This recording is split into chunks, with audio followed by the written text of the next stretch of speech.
Ambe Mali kunnafoni filɛbaga bɛɛ fo Mali kɔnɔ Mali kɔkan a ka jɛmukan bɛ n'a bɛ fɔ o ma la voix de la religion mɔgɔ min b'an bolo bi wulada in na o ye an ka pasteur de révérend pasteur Urbain Kone o de b'an bolo bi an n'o de bɛna masala bɛna boli jumɛn kan mɔgɔ bɛ se ka alijinɛ lasɔrɔ cogoya min na an bɛna kuma o de kan bi donc pasteur n'i bɛ se ka bible kumakanw fɔ an ɲɛna min b'a to mɔgɔ bɛ se ka alijinɛ lasɔrɔ cogoya min na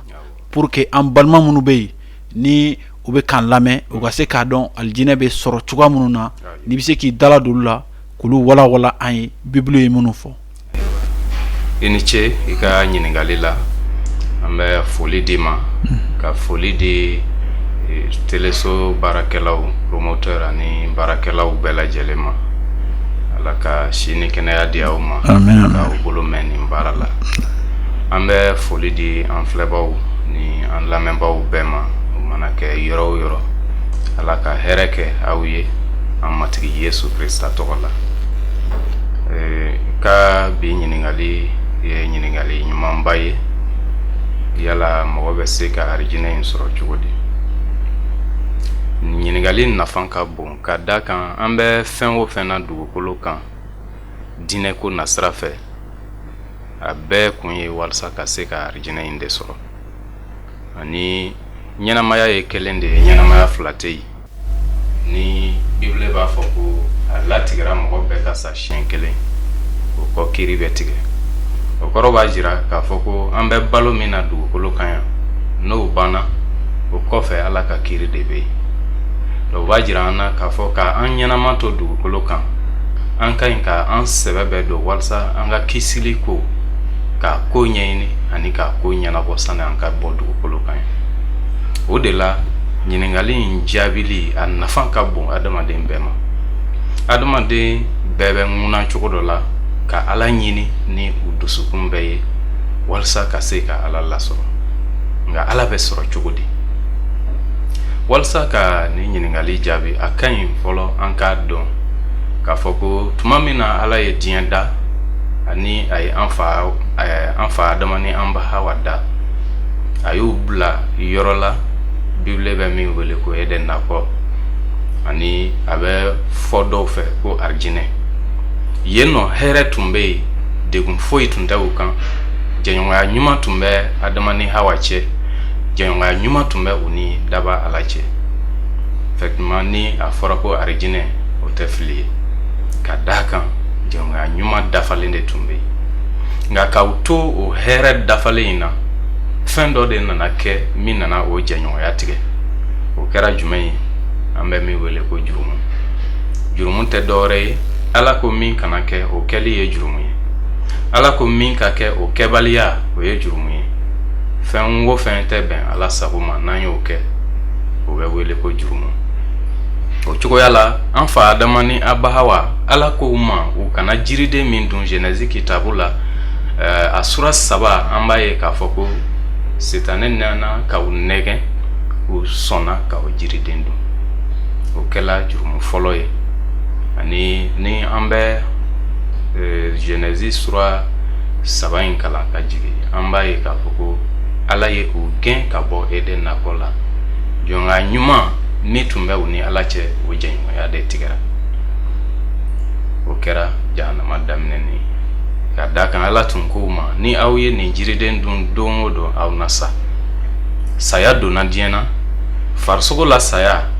o de b'a to ni adamaden kɔrɔla i bɛ sa ani ni la saya o de b'a to ni adamaden sara i bɛ taa jahanama kɔnɔ o ye farali min donna adamaden sata ni a daba ala cɛ o ye ni la saya ye o ni la saya de bɛ jahanama ko fɔ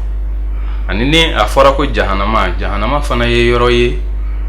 an bɛ a fɔ ko tɔɔrɔ banbali yɔrɔ ni mɔgɔ min donna jahanama kɔnɔ tɔɔrɔ banbali de bɛ jahanama kɔnɔ n'i ye jahanama juguya jate minɛ a bɛ fɔ cogoya min na ala ka kuma na i b'a ye k'a fɔ yɔrɔ min de don adamaden si man ka ɲini ka taa ye adamaden bɛɛ kan ka i seko bɛɛ kɛ ka fɛn bɛɛ kɛ walisa jahanama in kana kɛ i ta yɔrɔ ye a da kan yɔrɔ juguman yɛrɛ de don arijinɛ ye hɛrɛ banbali ye cogo min na jahanama ye tɔɔrɔ banbali ye o cogoya de la. O kuma adamaden bɛɛ kan ka ɲini ka don arijinɛ kɔnɔ. Nka jɛɲɔgɔnya tigɛlen a tigɛla jurumu de sababu la. Jurumu min kɛla an fa Adama ni an ba Hawa fɛ. Ani o jurumu kelen de tugulen bɛ an bɛɛ kelen kelen na. O de y'a to Adama bɔnnaw bɛɛ mɔgɔ o mɔgɔ ye adamaden ye i ye jurumukɛla ye.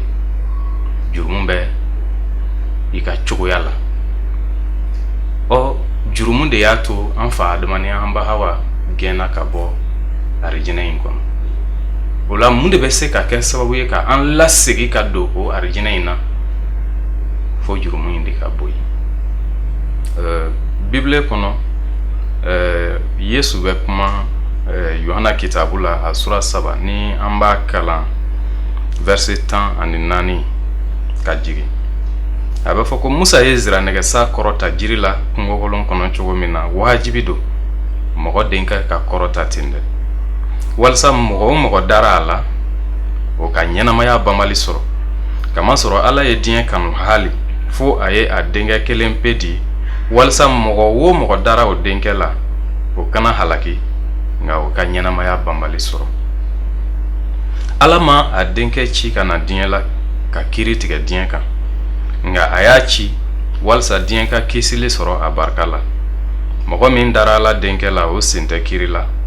nka min man da a la kiri tigɛla o kan ka ban ka tuguni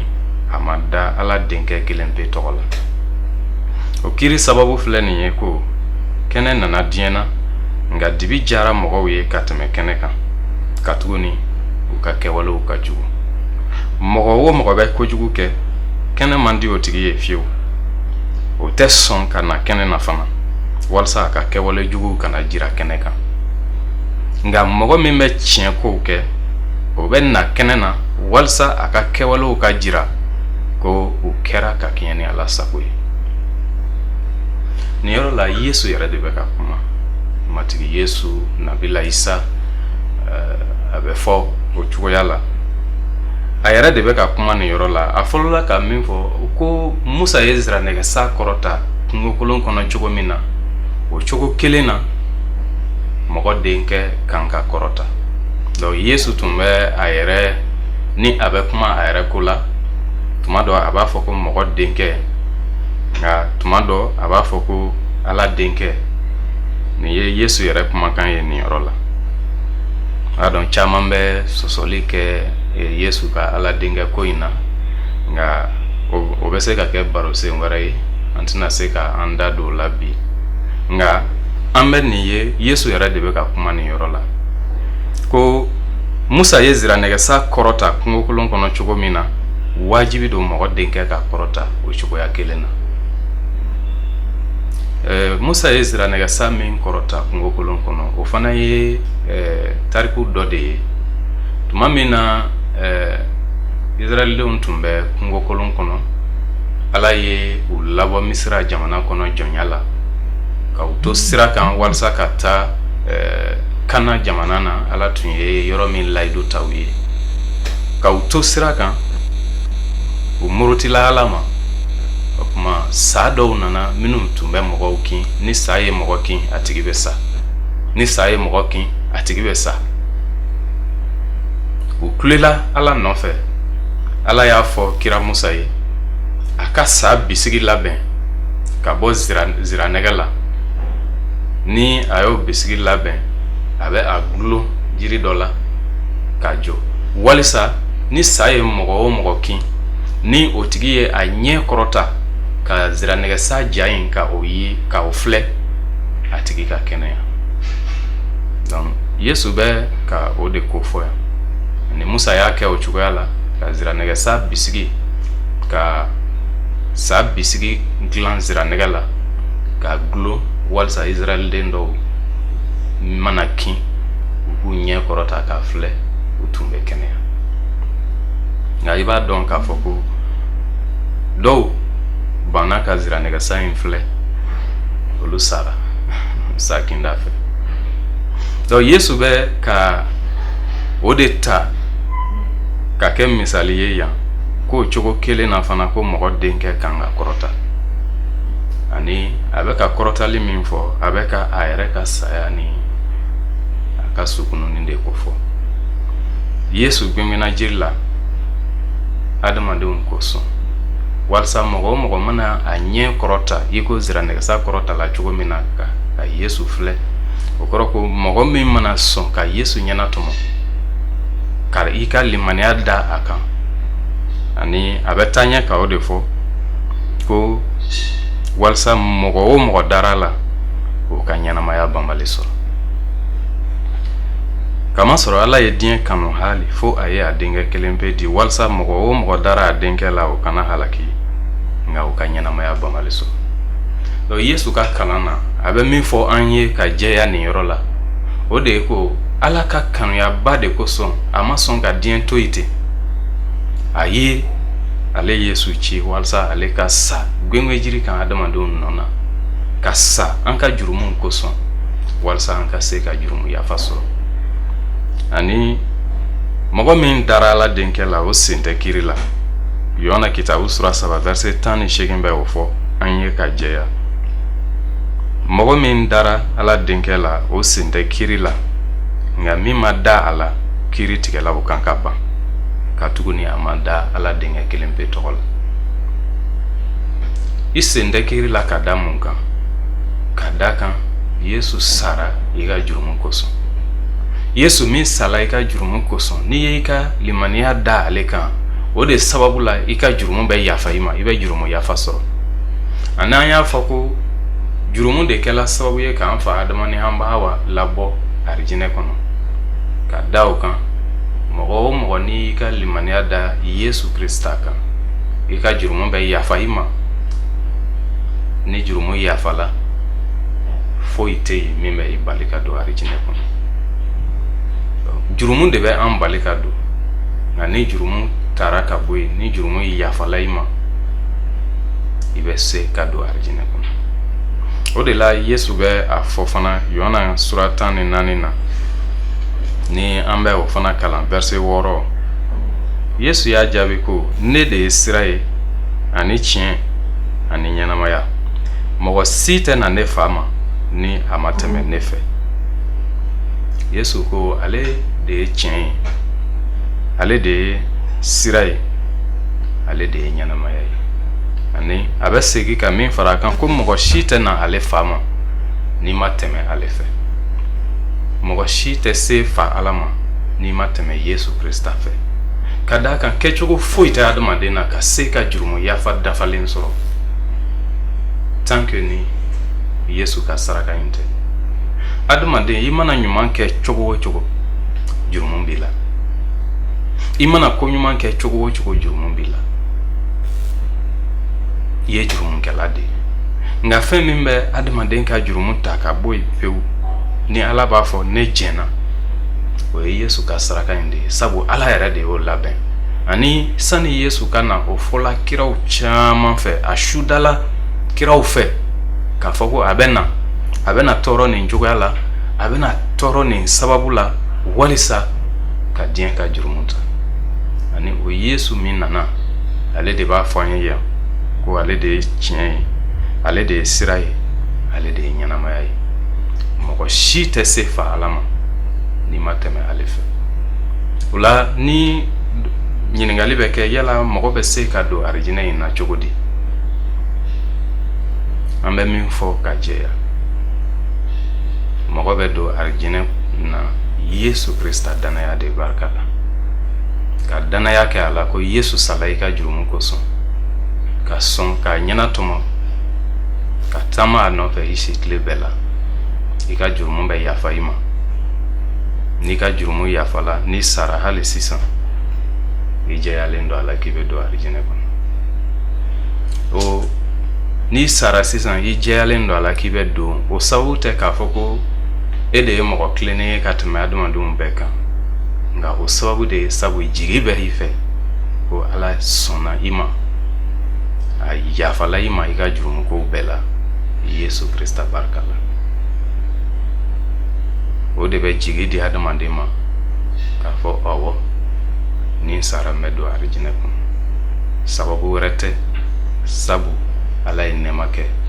n ka jurumu yafala ma. O la ka segi ka na i ma, mɔgɔ bɛ arijinɛ in sɔrɔ cogo di? Mɔgɔ bɛ arijinɛ in sɔrɔ ni i ka jurumu yafara i ma. O jurumu yafa bɛ sɔrɔ Yesu Krista de barika la.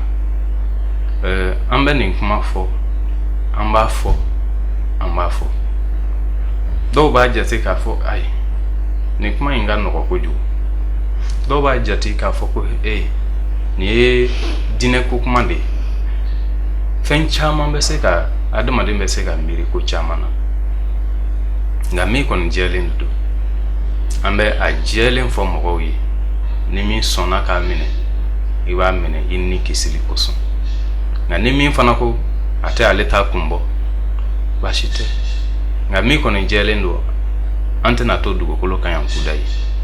A mana kɛ cogo o cogo, an bɛ bɔ yan, an bɛna taa ala kunbɛn. Nka n'i bɔra yan ka ban kɔni, i k'a dɔn k'a fɔ ko ala kunbɛnnen, a ka taa f'i ye ko ka a Yesu ko min tun fɔra i ye ko o yɛrɛ de don. I k'a fɔ tiɲɛ na ne tun ma da a la. Sira tɛ yen bilen k'a fɔ k'i bɛ segin ka na k'a ko dilan ka tila ka taa. O kɔni jahanama tɔɔrɔ de bɛ ɲɛ. O la a ɲini ka jɛya a la bi, a ɲini ka faamu ka jɛya bi, ani i ka latigɛ ka ɲɛnatɔmɔli kɛ i yɛrɛ ni kisili kosɔn. Sabu kelen de ko don. I ni mɔgɔ wɛrɛ si tɛna taa arijinɛ na ɲɔgɔn fɛ. Bɛɛ bɛ taa i yɛrɛ ye. I ni mɔgɔ wɛrɛ si fana tɛ taa jahanama na ɲɔgɔn fɛ. Bɛɛ bɛ taa i yɛrɛ ye. E de ko don. Wa ɲɛnatɔmɔli bɛ e de bolo. Da Yesu Krista la, i na kisi, i ni ka denbaya. Ala ka duba ye. An bɛ Mali kunnafoni filɛbaga bɛɛ fo, Mali kɔnɔ, Mali kɔkan. An ka foli bɛ an ka révérend pasteur Ruben Kone, église évangélique protestant de Yirimajɔ 501. An ka foli bɛ chrétien bɛɛ lajɛlen. Ani pasteur bɛ pasteur. Ni y'a faamuya, diinɛ kuma don. Diinɛ o de b'a ka, i de bɛ diinɛ maîtriser, évangélique diinɛ i b'a maîtriser. Donc ni ɲininkali dɔ bɛ n bolo, n'a ma kɛ fili sira ye, a bɛ se ka kɛ ɲininkali sira ye. I ko ko mɔgɔ o mɔgɔ bɛ tɔgɔ fɔli kɛ,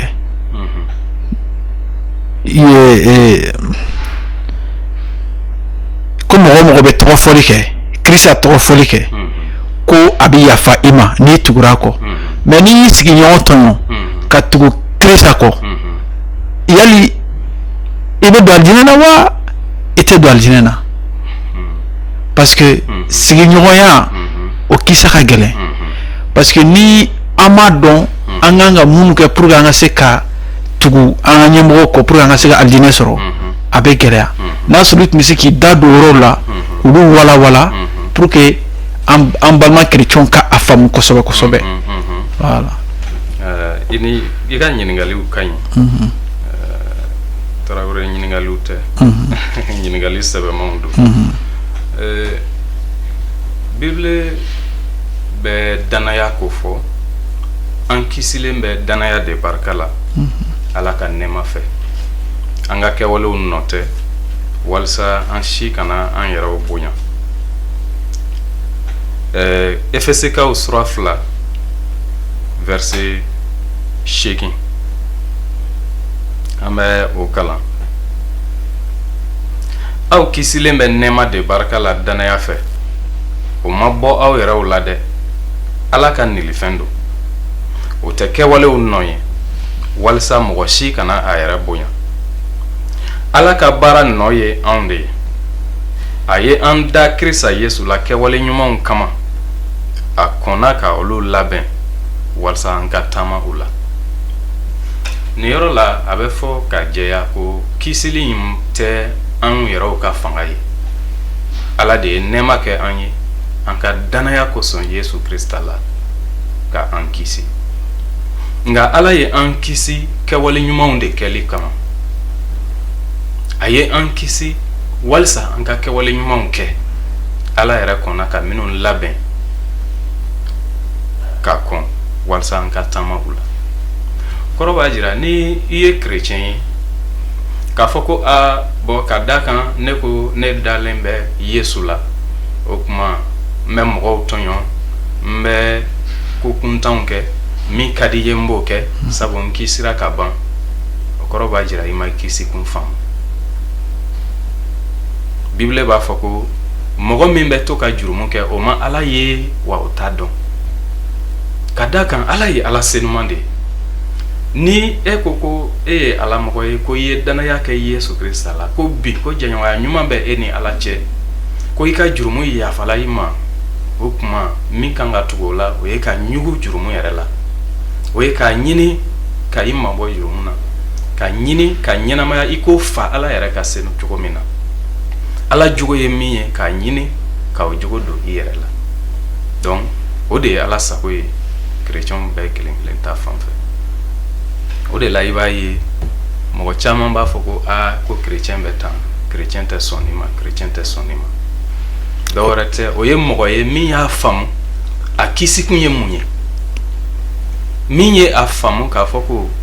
a kisira min fɛ o ye Ala ɲɛnama ye, Ala senuma min b'a ɲini ka taama i ko Ala ka senu cogo min na. Nga chrétien tɛ kɛwale ɲuman kɛ walasa ka arijinɛ in sɔrɔ. Chrétien ye arijinɛ in sɔrɔ, o de y'a to a b'a seko bɛɛ kɛ ka Ala wale ɲuman dɔn ni a ka kɛwale ɲuman ye. Donc danfaraba bɛ nin fɛn fila ni ɲɔgɔn cɛ. Ni i ka kɛwale ɲuman kun ye walasa i ka se ka kisi, nka chrétien ka kɛwale ɲuman kun tɛ o ye. Chrétien ka kɛwale ɲuman kun ye Ala ye n kisi, a ye n kisi walasa n ka kɛwale ɲuman kɛ ka nɔrɔ da ale tɔgɔ kan. Donc chrétien k'a fɔ ko n ye danaya kɛ Yesu Krista la nka foyi ma yɛlɛma i ka ɲɛnamaya la, o tɛ tiɲɛ. Ka da kan n'i ye danaya kɛ Yesu la, Ala ni senu bɛ na ka sigi i kɔnɔ. Ala ni senu, ni senuman de don, o tɛ se ka kɛ i ka ɲɛnamaya la, i ka tila ka taɲɛ ka ɲɛnamaya i k'a fɔ ko foyi ma kɛ i ka ɲɛnamaya la, o tɛ se ka kɛ. Donc ni senu bɛ yen, fɛn o fɛn tɛ bɛn Ala sago ma, a bɛ i dɛmɛ ka o farafansi, ani a bɛ i dɛmɛ walasa ka i mabɔ o la. Donc chrétien, mɔgɔ min b'a fɔ ko ale ye chrétien ye, ale kisira, nka o kuma a bɛ mɔgɔw tɔɲɔ, foyi t'a la, o ma Ala ta in faamu halisa. O ma Ala ta in faamu. Donc kitabu b'a fɔ ko an kisilen bɛ nɛɛma de barika la, kɛwalew nɔ tɛ. O la yɛrɛ bonya sababu tɛ. An tɛ an yɛrɛ bonya k'a fɔ ko k'a kɛ i n'a fɔ an yɛrɛ ka fanga de y'a to an bɛ don arijinɛ kɔnɔ. Ala makarila an na de, nka a y'o kɛ walisa an ka ale wale ɲuman dɔn ni an ka kɛwale ɲumanw ye. M'an dɔn ni o bɛ i ka ɲininkali jaabi. Ɲininkali diyara n ye. An bɛ Mali kunnafoni TV filɛbaga bɛɛ fo, Mali kɔnɔ Mali kɔ kan. An ka jɛmukan n'an b'a fɔ o ma la voix de la religion. An tɛ diinɛ bɔ diinɛ na, diinɛ o diinɛ n'i nana i bɛ n'i ka diinɛ walawala, n'an ka wele sir'i ma, n'i fana bɛ se k'an wele i bɛ na i b'i ka diinɛ ɲɛfɔ. An bɛɛ de ye maliyɛn ye, an bɛɛ de b'an ka diinɛ bato, bɛɛ de ka diinɛ bato cogo b'i bolo, mɔgɔ tɛ mɔgɔ diyagoya ka don i ka diinɛ na. Donc an ka foli bɛ Église évangélique protestant de Yirimajɔ 501 logement mɔgɔw ye. An ka foli bɛ pasteur yɛrɛ ye. Pasteur, chrétien yɛrɛ kɔnɔna na, parce que n tɛ diinɛ, n t'a ka diinɛ dɔn, a bɛ se ka kɛ filiw ye, kuma ta n'a bolo taabolo dɔ don. A bɛ fɔ ko ɲininkalikɛla tɛ fili. Ɲininkalikɛla tɛ fili. Donc protestants ka taabolo la, est-ce que u ni an silamɛw bɛ se ka sigi ka sigi kɛ ka sɔrɔ danfara ma don an ni ɲɔgɔn cɛ wa? Parce que mɔgɔw ka kuma caman na danfaraw bɛ na k'a ɲɛsin chrétiens fan fɛ, mais aw yɛrɛ hakilinata minnu ye an ka dɔnnikɛlabaw ye, aw ye Bible ɲini k'a dɔn, aw de bɛ mɔgɔw bilasira don o don, aw bɛ se ka mun kuma de fɔ chrétiens ɲɛna u ka se ka ni an balima silamɛw u cɛla k'u minɛ cogoya min na, n'i bɛ se k'i da don o la dɔɔni ka walawalali k'an ye o la. I ni ce. adamaden bɛɛ ye ala ka fɛn dalen ye ani an y'a kalan Yohana kitabu la ko ala ye diɲɛ kanu hali a kɔrɔ ko ala ye adamadenw bɛɛ de kanu ala ka kanuya a ma mɔgɔ bɔ mɔgɔ la o la ni mɔgɔ min ye chrétien ye i ka kanuya bɛ se adamaden bɛɛ ma denmisɛnya t'a la maakɔrɔbaya t'a la an ye jamukan min kɛ ka tɛmɛ an y'a fɔ ko ala ye adamaden bɛɛ da a yɛrɛ ja la ani bɛɛ ka ɲi ka minɛ ni bonya ye bɛɛ ka ɲi ka minɛ ni bonya ye an ka Rɔmɛkaw sura 12 an b'a kalan verset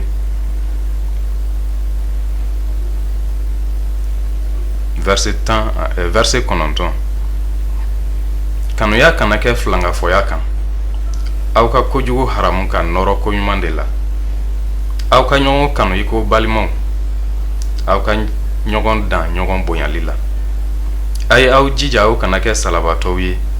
a ye aw dusu kalaya ka baara kɛ matigi ye aw ka ɲagali jigi la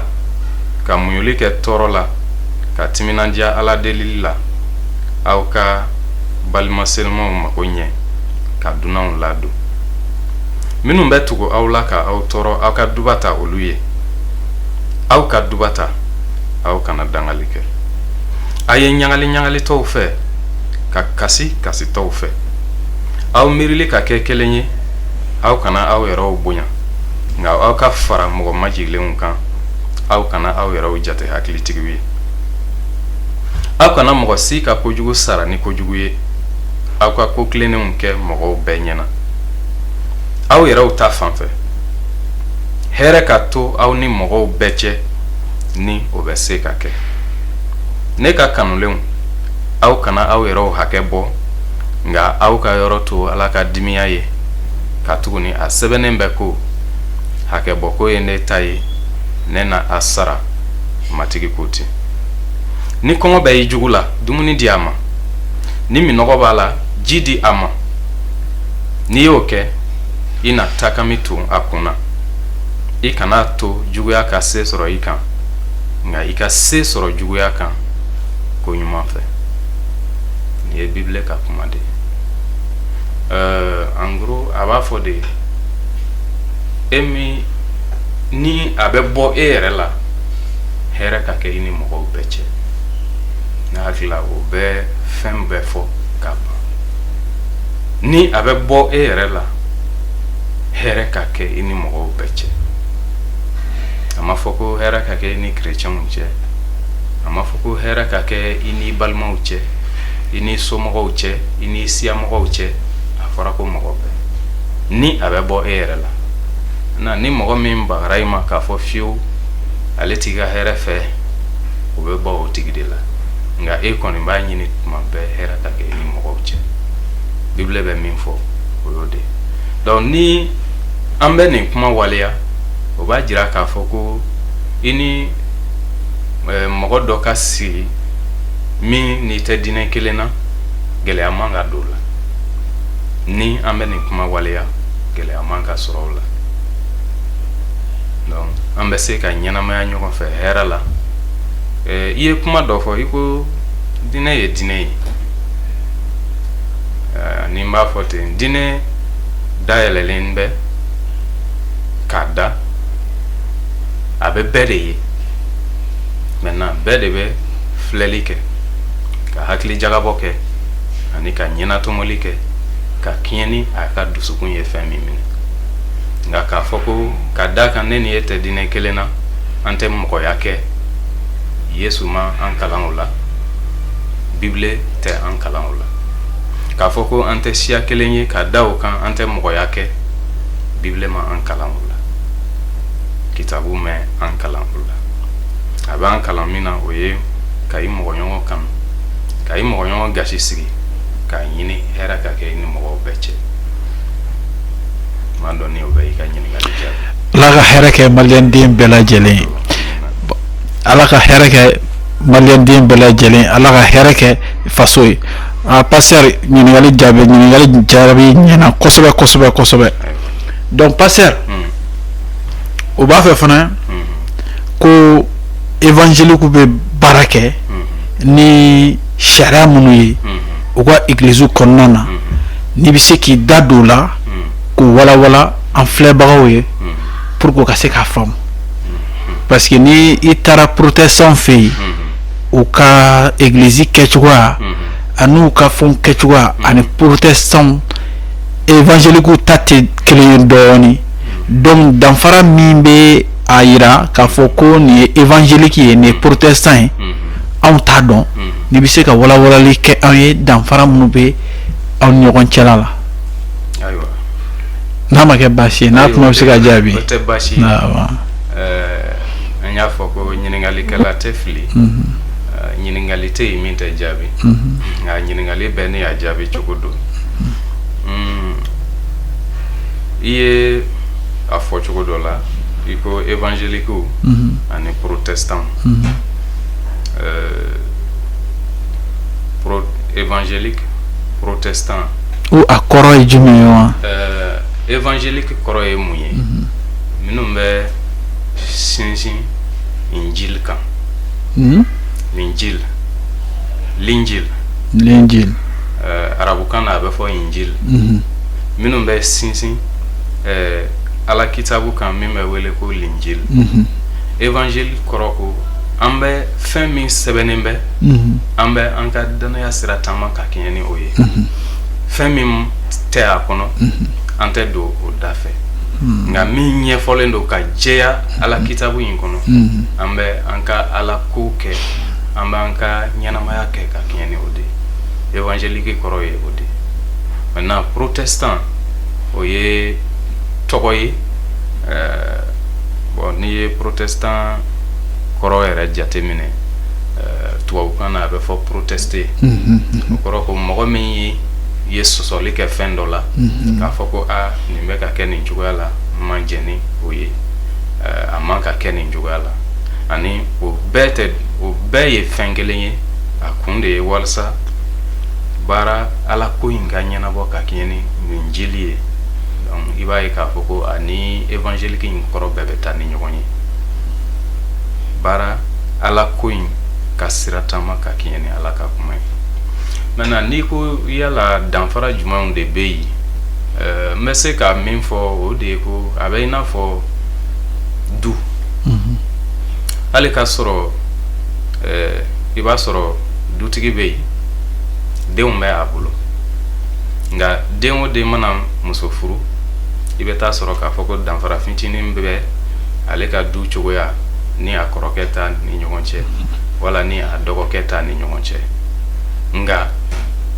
fɛnba ye min ye o de ye ko u bɛɛ ye ga kelen ye u bɛɛ ye fa kelen denw ye o de ye fɛnba ye nka danfara fitinin minnu bɛ baaraw kɛcogo la olu bɛ sɔrɔ dutigi bɛ ni a ka cogoya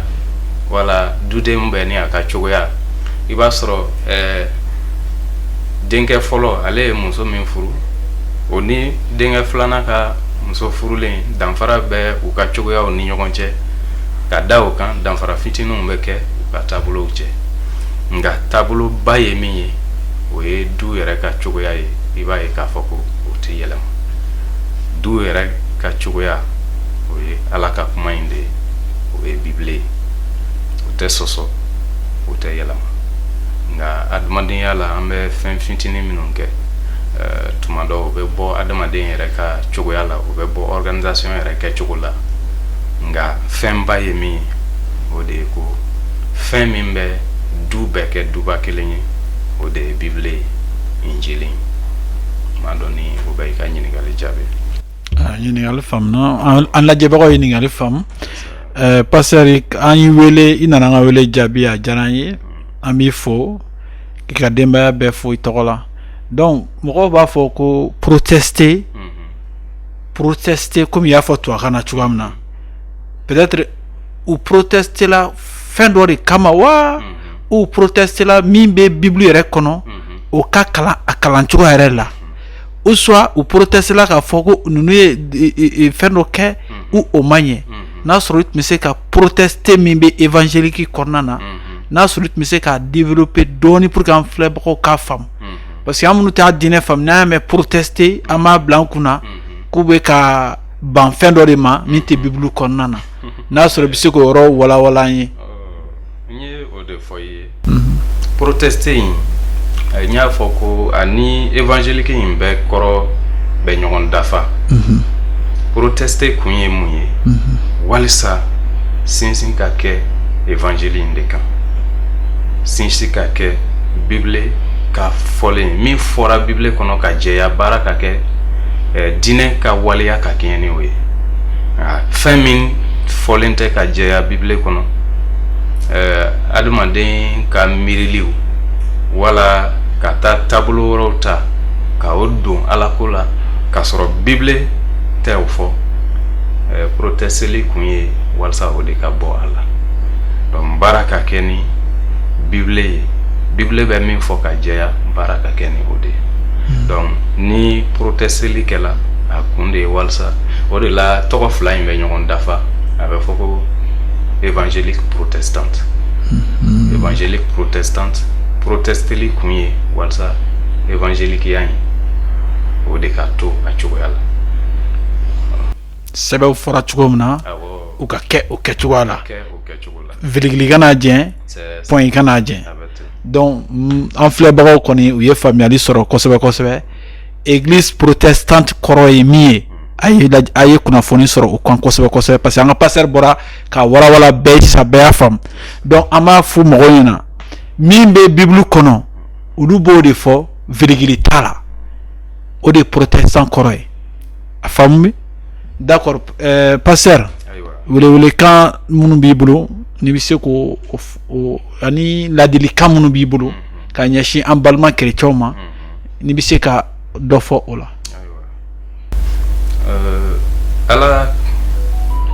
ala ko n bɛ an filɛbaw bɛɛ jija ka ala ko in ɲɛɲini a ɲɛɲini waati la ani ka latigɛ kɛ a kɛ waati la sabu waati bɛ adamaden ka ɲɛnamaya ko bɛɛ la tuma min na ni an bɛ ninakili tuma min na an bɛ se k'a fɔ bi o ye an ka ɲɛnatomali kɛ waati ye n'an sara ka ban foyi wɛrɛ tɛ yen adamaden ka mɔgɔw ka dubabu o n ka sudonbaw cayara o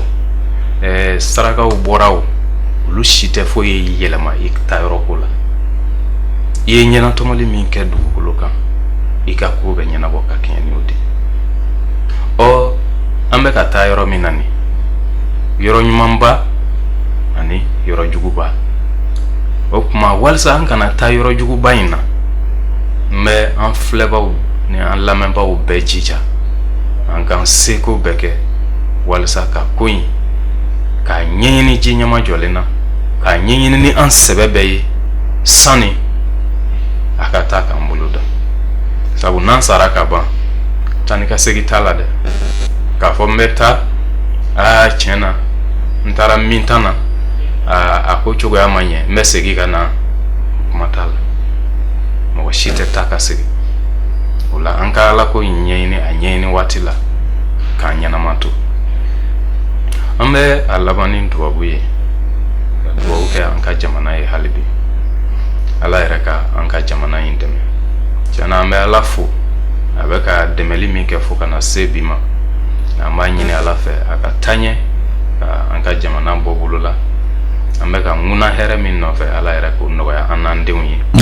ani mɔwolo nataw ye ala ka duba mali jamana ye ka jamana in kɛ hɛrɛ jamana ye ala ka duba mali burkina ani niger jamanaw ye ani farafina bɛɛ ala ka hɛrɛ kɛ aw fana ye k'aw ka baara jidi an matigi yesu tɔgɔ la. An bɛ Mali kunnafoni TV filɛbaga bɛɛ fo Mali kɔnɔ Mali kɔkan an ka pasteur de tun b'an bolo révérend pasteur Kone église évangélique protestante de Yirimajɔ 501 logement pasteur de do pasteur bɔra k'a fɔ i ka sudonbaga n'a cayara ni Mali bɛɛ ye n'i ma ɲuman kɛ i tɛ kisi n'i sara i ka saraka bɔ misi 5 misi 6 a fagara o t'i kisi. I ye min kɛ k'o de b'i kisi. I ye min kɛ an bɛ ka bɛn da ɲɔgɔn ye. Ala ka waati wɛrɛ yira an na.